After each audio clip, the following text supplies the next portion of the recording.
চব্বিশের গণ অভ্যুত্থানের শুরু থেকেই ছাত্রদের সাথে সমান তালে মিছিলে স্লোগানে গলা ফাটিয়ে রাস্তায় প্রতিবাদ করতে দেখা গেছে বিপুল সংখ্যক নারীদের। 52 ভাষা আন্দোলন থেকে শুরু করে 60-এর দশকের বিভিন্ন আন্দোলন, 1971 সালের মুক্তিযুদ্ধ এবং 90-এর স্বৈরাচার বিরোধী আন্দোলনেও নারীদের অংশগ্রহণ ছিল। কিন্তু এবারের আন্দোলনে নারীদের অংশগ্রহণ অতীতের সকল আন্দোলনকে ছাড়িয়ে গেছে বলে মনে করেন নর্থ সাউথ ইউনিভার্সিটির শিক্ষক বুলবুল সিদ্দিকী। এবারের আন্দোলনে নারীদের স্বতঃস্ফূর্ত অংশগ্রহণ করার আরেকটি কারণ আছে, সেটি হচ্ছে শিক্ষার্থীদের আন্দোলন স্তব্ধ করার জন্য আওয়ামী লীগের ছাত্র সংগঠন ছাত্রলীগ মেয়েদের ওপর বর্বর আক্রমণ করে। লাঠি দিয়ে ছাত্রীদের পেটানোর সেই সব ছবি ভিডিও যখন সামাজিক যোগাযোগ মাধ্যমে ছড়িয়ে পড়ে তখন মানুষ ক্ষোভে ফেটে পড়ে।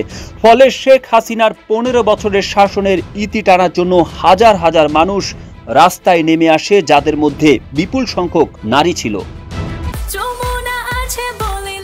যমুনা রেফ্রিজারেটর, খাবার ফ্রেশ তো লাইফ জম্পেশ।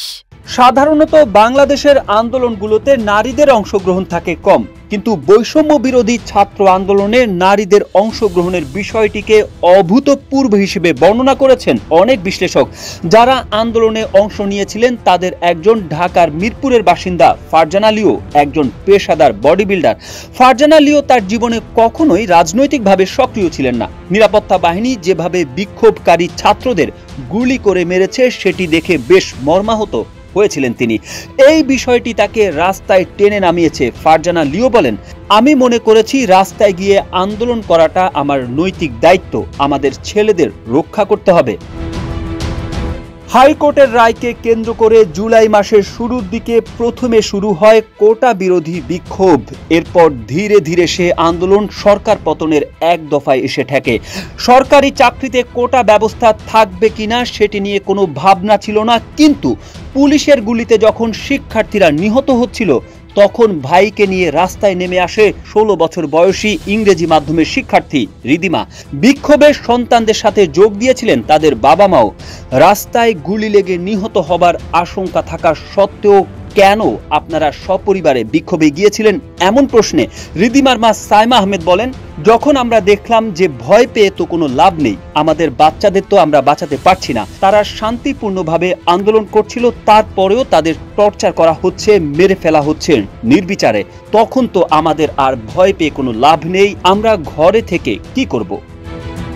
শেখ হাসিনা বিরোধী আন্দোলনে নারীদের অংশগ্রহণ যতই বাড়ছিল সেটি পুরুষদের মনেও সাহস যোগাচ্ছিল। বহু নারী রাস্তায় নেমে আন্দোলন করেছে, আবার অনেকে বাড়িতে থেকেও আন্দোলনের প্রতি সমর্থন জুগিয়েছে। ছাত্ররা এক দফা ঘোষণার পর শেখ হাসিনা আর বেশি দিন ক্ষমতায় টিকে থাকতে পারেননি।